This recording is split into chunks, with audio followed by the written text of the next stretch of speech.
is art.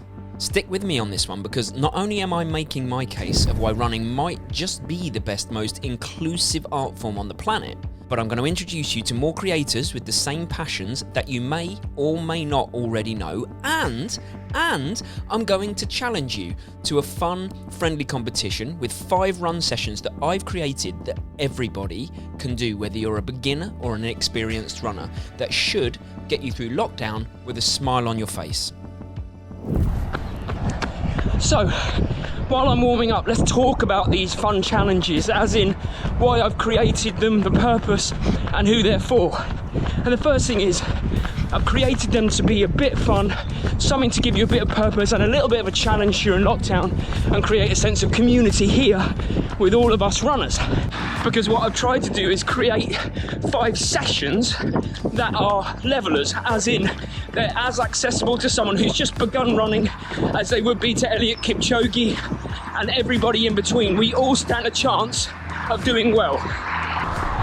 And when I say challenge, I mean it. I'm challenging you, all of the creators that you saw in the montage at the start of the video, but also you, the This Messy Happy community, and anybody watching this video. This is meant to be friendly, little bit of a challenge, and giving us a sense of purpose. But as always, there's a thing behind the thing, which we'll get to later. But I want you in the comments to let me know which creator you think is going to actually do this challenge, and which one you think is going to win. Which of us is going to win the 5 challenges? And if you want them to take part, you've got to badger them. And that's why I said at the start that I think running is the most inclusive, accessible art form. And that's because whether we're beginners or at the top level, we're all capable of those really transformative experiences, like running a PB, getting into flow state, learning to control our heart rate or pace. It's accessible to whoever, wherever. That's the joy of this running art form. So let's set out the expectations. These are 5 blind challenges, and what that means is you're not allowed to rely on technology. You're not allowed to look at your watch at any point.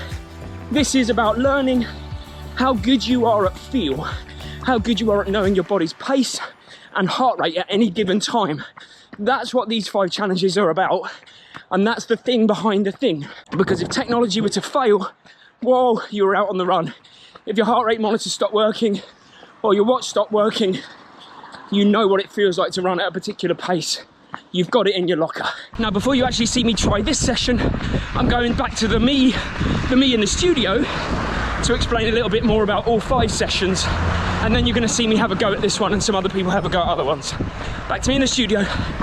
And that leads me to my next point, because you see, I have always felt, since I started on YouTube and since before then when I was watching YouTube, that those that create content in this niche, in the running, exercise or triathlon niche, we're not against each other. We are not competition. We are here to complement each other. We are here because we all share this passion for helping other people find their own journey, whether it be in triathlon, exercise or running. That's what I love about this, and that's why I'm keen to get as many of you, the creator, as involved as those that are watching the videos and are part of the This Messy Happy community, or perhaps even just part of the running or triathlon or exercise community.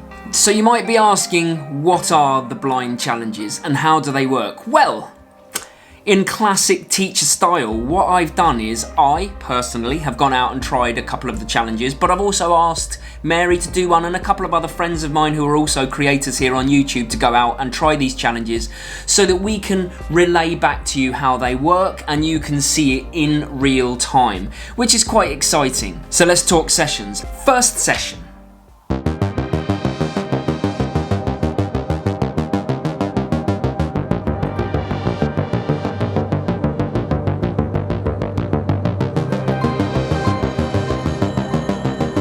Okay, challenge number 1 is the blind base 5k, and the first part of this is obviously a warm-up, run 1 to 3 kilometers depending on the level that you're at. You can choose that.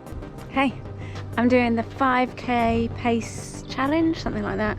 I've got to run 5k at the same pace for each kilometre without looking at my watch. But here's the fun bit. Don't look at your watch, but you're trying to run every kilometre at exactly the same pace. Now, if you're new to running, you're allowed to look at your watch after the first kilometre to get an idea of what the next 4 have got to be like, and then you run the next 4 at that pace without looking. But if you're a more experienced runner, try and run all 5 without looking. First kilometre in at 5:25, really nice steady base pace. The route's slightly up and down, but should balance out over each kilometre. So my watch is covered. Let's see how it goes. It's a big truck there, so I've had to do a few switchbacks. Couldn't just go straight on the road, so I don't know if that's put me off my pace. I'm past the 3k mark. I feel like I'm going steady, but it's hard to know when you're going slightly up and downhill. Coming up to the finish now. I've got no idea. I don't know. That last bit felt so hilly. Now, here's the scoring system. If you run every kilometre at exactly the same pace, you score 0 points, and that's your aim. So if your first kilometre is 5 minutes and the next 4 are all 5 minutes and 1 second, then that's 4 points because that's 4 extra seconds. So any seconds over or under is a point scored.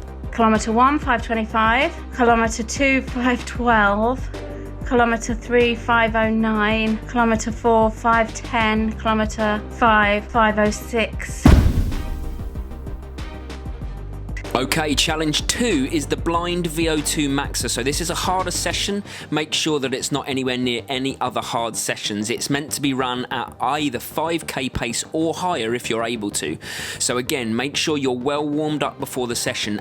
So what I have to do is to find a 1 kilometre stretch of road, but what I need to do is to run 1 kilometre at a fairly decent effort, edging towards 5k race pace, stop at the finish line, see how long it's taken, and then turn around and run that kilometre back without looking at my watch and see just how close I am to that 5k race pace pacing.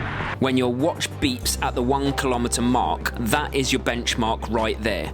After that, take a 4-minute recovery break, walk around, just make sure that your heart rate gets back down into the very low zones. Next is to run from the end point back to the start, but not looking at your watch, and your aim is to get back in exactly the same time as you took for the first effort. Then you recover for 4 minutes again, and you repeat. So you are actually overall running 4 lots of 1 kilometre effort, always with a 4-minute of recovery. And of course you finish with a cool down. And the scoring for this one is that if you ran every kilometre in the same time as your first kilometre, you scored 0 points. If each effort after the first one was 2 seconds over, then you would score 6 points, because that's 3 lots of 2 seconds. That's how the scoring works on this one. 0 is the aim. So then, just cooled down, got back home, and having a quick look through Strava at the splits. First effort, 3 minutes and 24. Second, 3 minutes and 14. Third one, 3 minutes and 25. So that was 1 second off the first interval of 3:24. So I lose a point for that. So that's 11 points lost. And the final downhill effort, 3 minutes and 19. So I lose 5 points for that. So all in all, 16 points scored or not scored, depending on how you look at it. And challenge 3 is one I like to call the blind steps to hell, because it is a gradually increasing paced effort for 5 kilometers, but again still blind. So the first thing to do is ensure a good warm up before the session, and then after that, because it's a blind session, you have to run the first kilometer at your easy base pace. You're allowed to look at the watch for the first kilometer. So let's just say that you're aiming for 5 minutes per kilometer for your first kilometer. You can dial that in. Then every kilometre after that, for 4 more, you drop the pace by 20 seconds per kilometre, but you're not allowed to look at your watch. It is blind. Just listen for the beeps to tell you when the next kilometre starts and adjust the pace. An example here would be that you start at 5 minutes per kilometre, then 4:40, 4:20, 4, and finally a 3:40 kilometre. And make sure whatever pace you start at, you have the ability to also run 1 minute 20 per kilometre faster. And every second over or under the 20-second drop is 1 point on your finish score. And if you're aiming for 5:20 for your first kilometre but you score 5:21, that's still 1 point. And then if your next aim was 5 and you run 5:05, that's an extra 5 points, making it 6 overall, and so on. And again, finish with a good cool down. Challenge 4, it's one that I call Heart-Lek, and it's basically based on your heart rate rather than your pace in this one. So you need to know your heart rate zones, but it can be adapted to pace if you need to. Again, as always, start with a comprehensive warm-up. This is not a blind session, so you can look at your watch if you want, but you can also do it blind if you want to as well, if you want to really challenge yourself, and I did it blind. Okay, I've chosen to do this particular one blind, as in I'm not going to look at my watch at all and see what I can do. So I put my watch on a screen that tells me time, but not pace or heart rate, and that's how I'm going to do it blind, but I can still know when to change at each interval. Now, after your warm-up, the main set is that you run 4 minutes in your zone 2 heart rate, or you could call it your marathon pace if you have a pace in mind. Then, straight after, you run 3 minutes in zone 3, or I'd call it half marathon pace. Then 2 minutes zone 4, which would be your 5k pace, and 1 minute zone 5 VO2 max pace, all out. Then you rest and walk, recover for 5 minutes, and repeat the set. So you do it twice through. So even though I've got a hill in the 4 minute zone 2 effort, as long as my average for the 4 minutes is within zone 2, I'm going to score 0 points. So I don't mind not walking up this hill, just got to control it when I get to the top.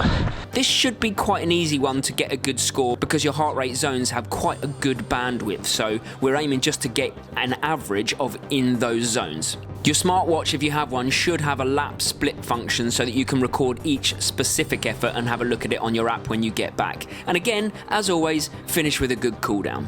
Alright, just got in from that workout. I'm actually kind of nervous. I didn't think I would be nervous about this one. I thought I'd have it locked down, but I'm going to do this in real time, so here's going to be my workout while I look. But this is my 4 minute effort in zone 2, 156. That is my zone 2. So 3 minute effort, 164 is the top of my zone 2 still. So actually 165 is zone 3, so that's 1 point.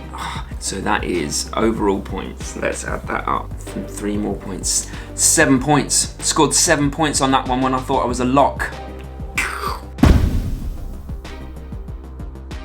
And the final challenge, challenge 5, is a blind tempo. Again, predominantly based on heart rate, but can be adapted to pace if you need to. As always, begin with a comprehensive warm-up. The main set is to run 20 minutes at your tempo heart rate, which is essentially high zone 3, and in my case 170 beats per minute, but you're not allowed to check your watch. So my current working plan is do my 10-minute warm-up and go straight into the 20 minutes at tempo. The route isn't flat, nor is it super hilly, so I should be able to manage that heart rate, hopefully. So I've covered my watch up now. That's it, I'm on the tempo set. It's already harder than I expected because I started literally on a hill, a short, sharp one, but it sent, I feel like it sent my heart rate skyrocketing. You can adapt this to about your half marathon pace if you're working on pace, not heart rate. And the aim is for your 20-minute average heart rate or pace to be that of your tempo heart rate or pace you set before the session. So I was aiming to have an average heart rate of 170 beats per minute over the 20-minute set. Okay, so I'm going to do it in real time. That'll do. Average heart rate, 168. Not too bad. So there you go, bit of fun. And after you've done those 5 challenges, if you do all 5, you may well have a cumulative score, with 0 of course being the aim score. Let me know what your score is in the comments, or let me know what score you got on any of the sessions or how you found them. Also, I want you to let me know which creator you think is going to win overall. And I'm including myself in that. I'm really excited to try all 5 sessions. The deadline for it is going to be February the 14th, Valentine's Day. That gives enough time to perhaps do one of the harder ones per week rather than try and blitz ourselves by doing them all in a week. And if there's some creators on there on this video that you don't yet follow and you feel like you're interested in finding out a bit more about them, then all of the creator details, everyone that I've put in this video, are down in the description of my video. So that is me, in the friendliest possible way, challenging you. Triathlon Taren, Nick Symmonds, James Dunne, Ben Parks, Kofuzi, Seth DeMoor, Harry Runs, Welsh Runner, Matt Legrand, Fod Runner, Kellogg's on the Run, Jamie's Running, Triathlon Dan, everyone else that I interact with, everyone I know, everyone, I'm laying down the challenge. Beat me if you can. And I will catch you on the flip side. Laters. If you want to print out these session instructions, I've written them in the video description, but I've also added a link to our website where you can download the PDF with scorecard. And if you want to see Jamie's full video of him attempting the blind VO2 maxer, it's here. A video of me attempting to beat my 5K PB is here. And the subscribe button is here, you know, just in case.